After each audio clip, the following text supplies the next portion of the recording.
I used to work the night shift at a convenience store in a small town in rural Georgia. The store was in an industrial zone on the outskirts of town, surrounded mostly by warehouses. Pretty much all the businesses around the store closed down at the end of the day, which left the area feeling deserted at night. Luckily, I enjoyed being by myself, so the night shift suited me. It was late July, and summer nights here in the deep south can be brutal, almost oppressive. The air turns muggy and sticks to you like a second skin. It's rough, but at least the AC in my little building was still blowing cold. Most nights were just like any other, quiet, with the occasional customer stopping by to grab a soda or chips, maybe a pack of cigarettes.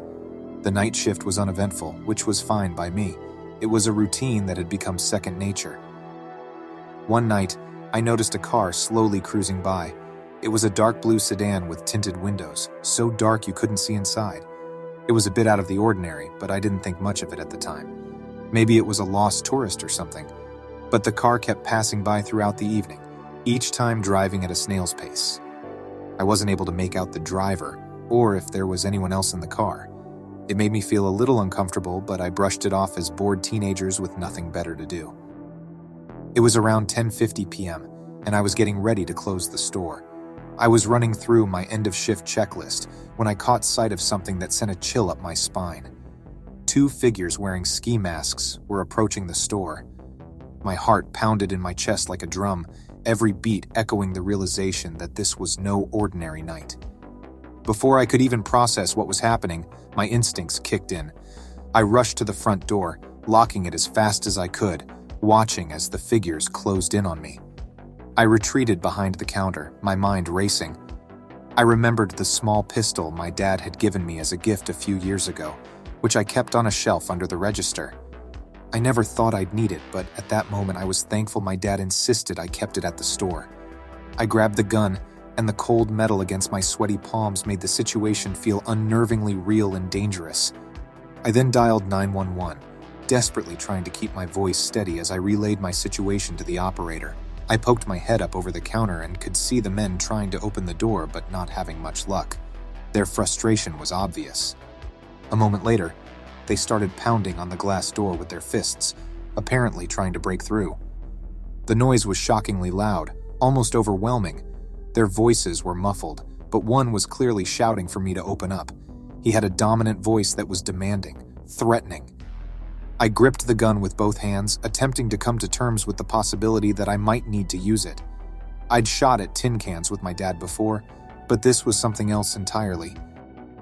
My heart was pounding so hard that I could practically hear it in my ears. I had to remind myself to breathe. The 911 operator was urging me to stay calm, telling me help was coming.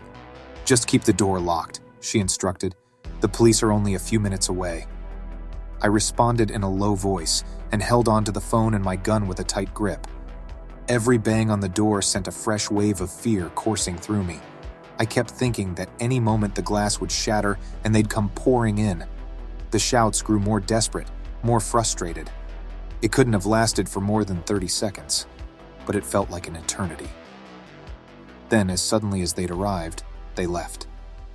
The abrupt silence was almost as shocking as the noise had been. I just sat there, behind the counter, my body shaking, my mind racing. I couldn't move, couldn't think.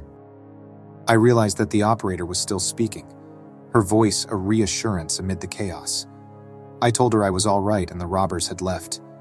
She stayed on the line with me until the cops arrived less than a minute later.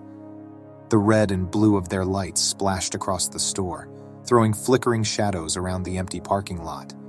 I felt relief, but not calm. I suddenly felt exhausted, like the weight of the ordeal was crashing down on me all at once. I unlocked the door and let them in. I told them everything about the men in ski masks, the threats, the banging on the door, and the blue sedan that had been lingering around the store earlier. They asked me if I got the car's license plate. I hadn't. One said a license plate would be helpful. I'd said I'd check the surveillance video the next day with my boss and follow up.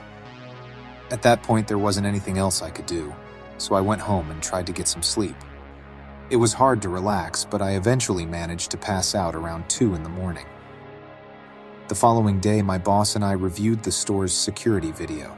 There it was, the blue sedan, just as eerie in the footage as it had seemed last night.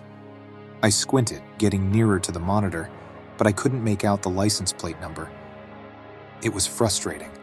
The men who tried to rob the store were probably long gone by now, and it seemed unlikely the cops would catch them without more evidence. I toyed with the idea of quitting, but I needed the job and figured the robbery was just a one-time event. It turns out I was wrong about that. A couple weeks later, I was working the same shift, same old routine, when out of the corner of my eye, I noticed a familiar sight. It looked like the dark blue sedan from before, cruising by slowly on the other side of the road. A shiver ran down my spine. I watched as the car rolled by menacingly, trying to brush off the eerie feeling that it was the same one from before. It had to be a coincidence. After all, what were the odds of the same criminals hitting the same remote convenience store twice in 1 month?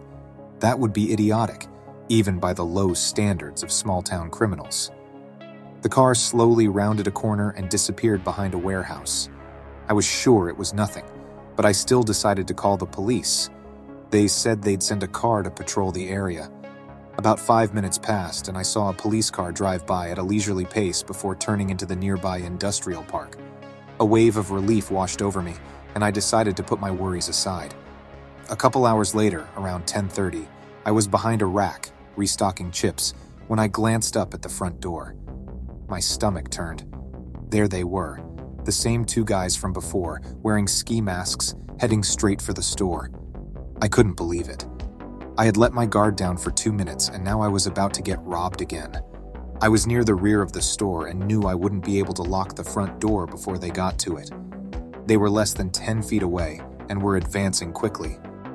The door swung open and they rushed in. I ran for the back exit. I didn't look back, I just ran. I could hear them shouting as I bolted outside. Once outside, I made a beeline for my car, which was parked around the back. I fumbled with my keys, my body buzzing with adrenaline.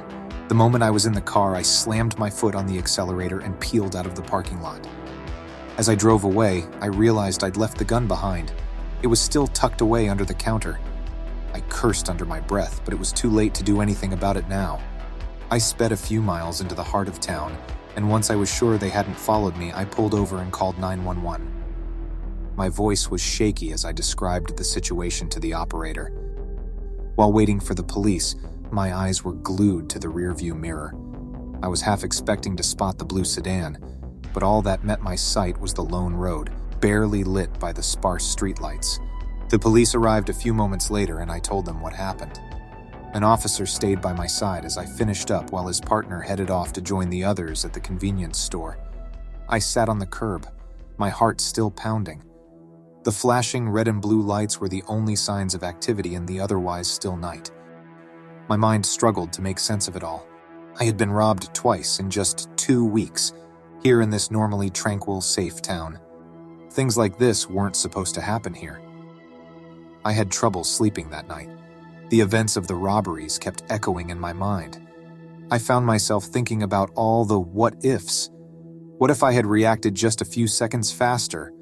Or slower? Could I have gotten shot? Would I have had to shoot somebody? The next morning, I reviewed the security footage with the store owner. The masked men had been in a frenzy, failing to crack open the register despite their desperate attempts. After smashing it on the floor in frustration, they each grabbed a handful of snacks before making a swift exit. I told the owner I needed to quit. He offered me the day shift, but I declined. He was disappointed but understanding, sharing that he had once been a victim of a robbery years back. After taking a few days to ease my nerves, I signed on with a local landscaping company while I figured out my next step. The job was tough, but the pay was pretty good, and I didn't have to worry about getting robbed. As for the thieves, they were never caught. We had no plate numbers, and they were unidentifiable on the security footage, so there wasn't much our small-town police force could do to track them down. It was frustrating, but I was just relieved to have left it behind. That was one chapter I was more than happy to close.